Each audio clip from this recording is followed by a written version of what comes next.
Nandito ako para tapusin ka. Sige, maraming salamat dahil pinaliwanag mo talaga ang lahat. Sana nga maging maayos ang lahat. Pero gaya ng sinabi ko, walang anumang panganib o kahinaan ang teknik na ito. Kahit na anong teknik, merong kanya-kanyang kahinaan. Ang pinakakahinaan ng teknik mo ay ang pagkabuhay ko. Marami na akong napatunayan pero di ko lang ipinakita sa karamihan para masabing naglalakas-lakasan, kaya wag niyo ako ikumpara sa mga araw-araw na nag 1 versus 1 na walang bilang. Kapag nagsasalita ako ng patama at natamaan ng iilan sasabihin nyo agad mayabang, hindi pa pwedeng nagsasabi lang ng katotohanan.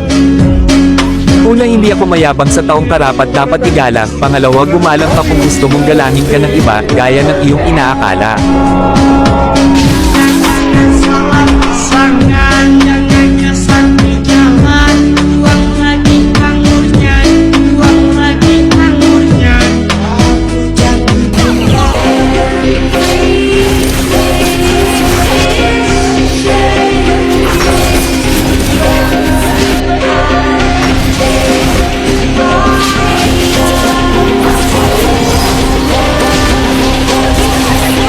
Pasensya na.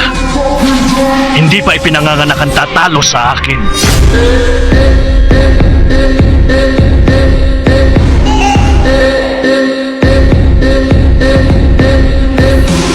Wala ring saysay kung hahabulin mo ako. Ikaw ang pinaka nakakaalam nun. Walang sino man na may kakaya na huliin ako nang hindi ko namamalayan.